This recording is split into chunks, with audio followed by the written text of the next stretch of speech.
guys! Welcome back again to my YouTube channel. Bali, ano na ngayon? Wednesday. Tatanggalin na namin tong yung mga box namin, lalagay na namin sa storage. Ayan.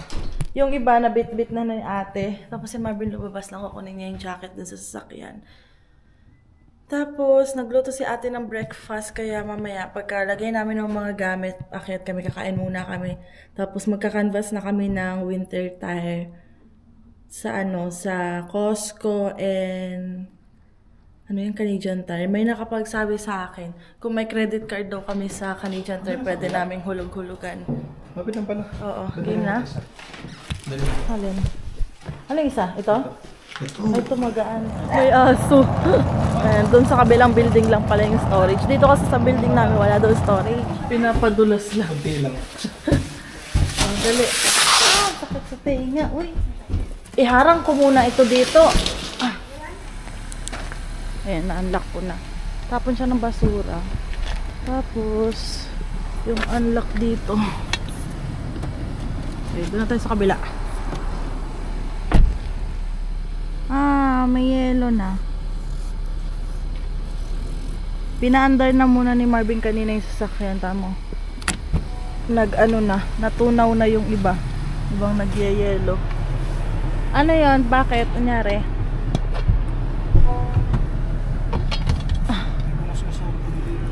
Ha?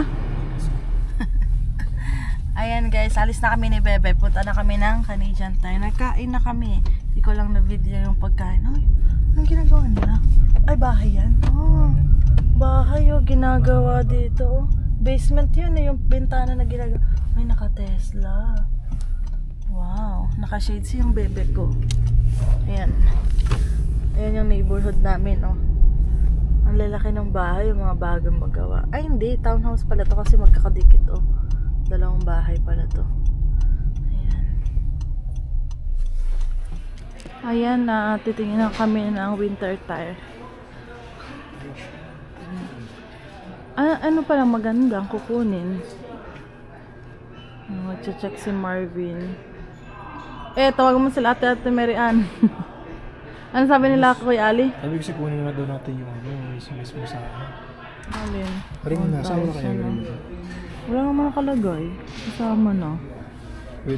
Guys, iniwan ko muna si Bebe doon kasi kukuha ako nito ang sasakyan. Ay, ano to? Bakit 3, 2? May mga number. May message ako ni Ate Jassy. Sabi niya, try ko din ito. Ito daw yung ginagamit nila. So, kuha tayo ng isang. Kaya pala nakalagay 3. 3 piraso na pala to. 429. Dami pala nito. Ano kaya? Ah, wait lang. Saan tayo makakamura? Ayun na guys, nakapag-inquire na si Marvin. Magkano total niyan? Rim yan with winter tire. Most expensive na yung pinaka-expensive na rim. Nagtanong si Marvin kung ano yung mas maganda. Ano yun? Steel or ano? Alloy. Tapos sabi niya, ang mga kinukuha daw yung steel gawa ng dahil sa sa asin. O yung nasisira daw, ewan. Pero ewan ko, sabi kasi niya. Magtatanong pa kami. Oo, wala pa namang snow. Pero nga ngayon kasi naka-sale sila, no? Pero parang mas mura yung sa Honda, 1.8. Parehas lang. Parehas lang din ba? Ayan. Ito Michelin to be X-Ice. Okay. Yung sa hindi ko alam. Sa Honda. Hindi pa natin natanong, no? Parang lang tayo. Kung magkano. Bali, to? Nasa 1.8. Lahat na yun, fix na, no? After tax na. So, magbabayad lang ako nito para malagyan na namin sa sasakyan. Washroom. Okay, dito lang ako. Parang naiihidan ako. Huh? Washroom lang daw si Marvin. Pero naiihidin ako. Pero huwag na. Mamaya na lang ako. May washroom pala ba? Lagay natin ito. Saan ko ilalagay ito? Dito nakasabit? Ay, ang bango! Thank you, Ate Jassy. Ang bango niya. Dito, please. Bango. Saan? Dito? Dito ba nilalagay yan? Paano ba ga? Wow! Ayan.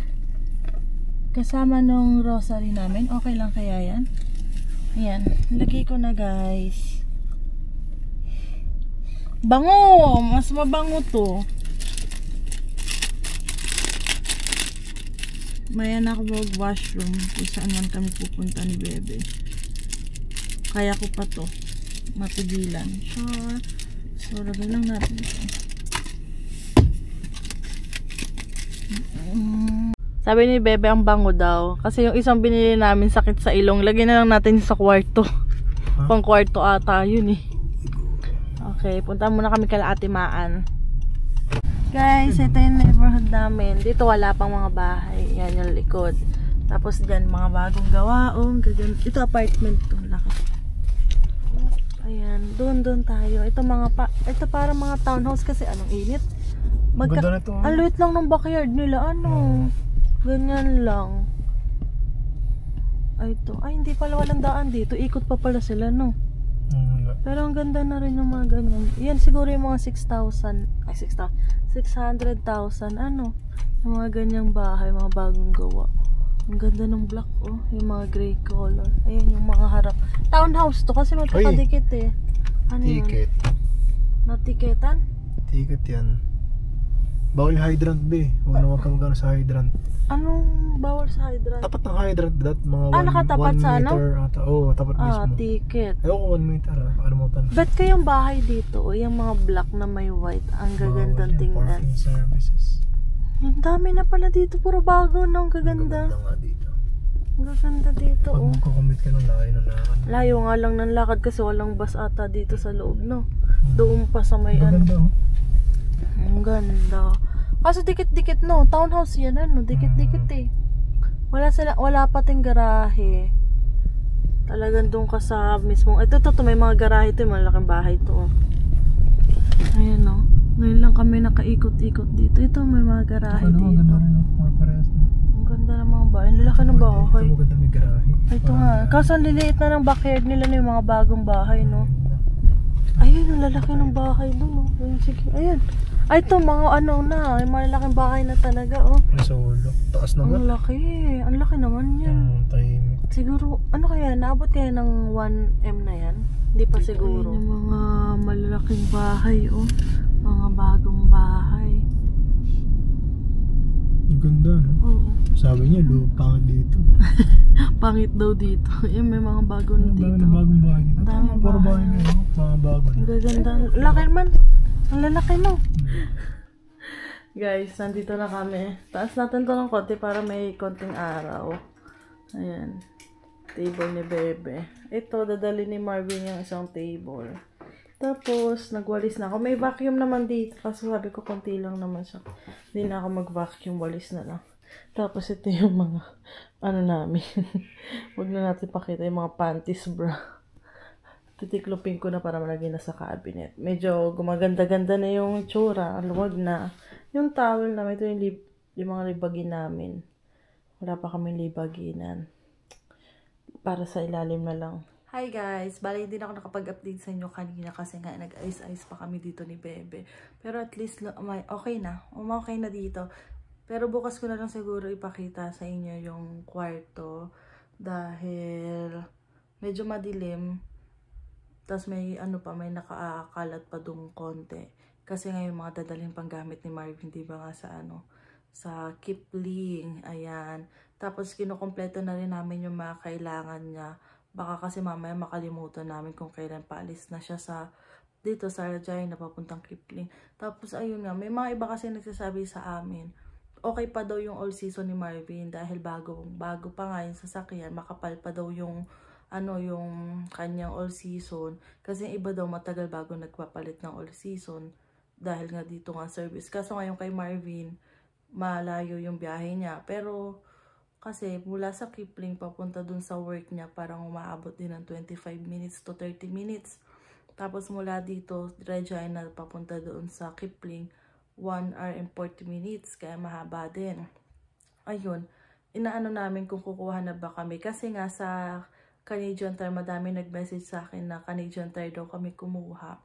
Dahil doon, parang sila na maglalagay. Yun nga, pumunta nga kami Canadian Tire. Ang nagkasakto na nakasale doon sa Canadian Tire. Kaya, inaano ni Marvin kung kukunin na ba niya or hindi. Tapos, ayun, Hindi pa kasi nag-ano yung sa Costco. Meron din kasi dun sa mismong Honda. Kaso parang medyo na ano, mas mura. Parang mas mura sa Canadian Tire. Tapos meron pang isa na sinabi sa amin dun sa King Gulong ba yun? Queen Gulong? Basta dito daw sa Regina nakilala daw yun. Hindi pa namin siya napupuntahan. Balak namin bisitahin yun para makapag-canvas din kami ni Marvin ng, ng winter tire. Kasi nga, isa nga daw yun talaga sa importante kapag may sasakyan ka, lalo na pag winter. Lalo na dito daw sa Saskatchewan kasi nga, 'di ba? Mataas mag-snow dito. Tapos na-check na nila ate na magi-snow next week. Dito. Parang Tuesday yung lumalabas eh. Pero minsan nababago, minsan uulan, lunan lalabas. Minsan naman magi-snow siya. Kaya inaano namin na naka-ready sana si Marvin pag lumipat siya dun sa Kipling. Kasi kawawa naman yung baby ko kapag kulang-kulang yung mga gamit niya. Tapos ayun, sabi ko sa kanya, check na din niya yung mga dadalhin din niya. Tulad ng mga kumot. Nakabili na naman kami ng kumot sa basement si Marvin. Pero ewan namin kung kakayanin yung kumot niya. Kasi parang naninipisan ako. Pero sabi ko sa kanya, hindi kasi siya maghilig mag long sleeve, saka pajama, lagi yung naka-t-shirt saka short kapag natutulog dun sa basement namin. Pero yung sa basement kasi makapal yung aming kumot. Kasi hindi na namin nadala kasi nga mabigat siya. Mabigat kaya hindi na namin nadala dito. Kaya bumili kami ng bago. Ito ang galing sa, galing sa Walmart yan. Hindi ko na maalala kung saan kami bumili ng kumot. Parang kumot na yun kasi unang dating namin dito sa Canada. Canadian Tire ata yung una namin pinuntahan nila Ate Roxanne. $60 nga yung kumot na yun, yung mahal. Pero okay lang kasi ang tagal din namin nagamit. Halos mag 2 years din namin nagamit yun. Tapos hindi naman siya ganun nagnipis, makapal talaga. Sayang lang talaga hindi namin nadala. Tapos, ayun, wala namang problemahin si Marvin sa uniform kasi provided naman doon ng company niya. Yun ang sabi ni Kuya. Tapos yung sa sapatos, alam ko kasama na din. Pero dadalhin din niya yung safety shoes niya. Kasi buti na lang, nadala niya. Kasi sabi nga niya, baka kailanganin. Tapos nag-ask nga siya kung may mga kailangan tools. Kasi nga diba sa last na trabaho ni Marvin, nasa electrical siya. Yung mga tools, kanya-kanyang tools na dala. Kaya sabi ni Marvin, baka may tools din para makabili na siya dito. Ayan. At ang nangyari pa, yung ibang mga tools ni Marvin, nang kumpiska sa airport. Kasi bawal pala yun, yung mga mahaba, hindi naman namin alam. Kaya nabawasan yung mga tools na. Ay gusto niya ulit mag-unti-unti ng tools pero sabi ko sa kanya, saka ka na lang ulit mag-unti-unti ng tools kapag okay na. Kapag nakabalik ka na talaga sa electrical, sabi ko sa kanya. Kaya ayun. Hanggang dito na lang guys. Kung may mga i-advise kayo sa sasakyan, comment na lang po kayo. At babasahin po natin si screenshot namin para pag pumunta kami sa Costco or sa Canadian Tire kung ano yung mga kailangan pa namin bilhin para sa sasakyan ngayong winter ay mabili namin. Yun lang po, tatapusin ko na po. Don't forget to like and subscribe sa YouTube channel po namin. Thank you so much po sa pag-suporta nyo everyday sa amin. Kahit minsan walang upload pero minsan may upload naman. Ayun lang po, medyo busy lang po nitong mga nakaraan na araw kaya lahat ng mga videos namin ay late upload na. Thank you, bye!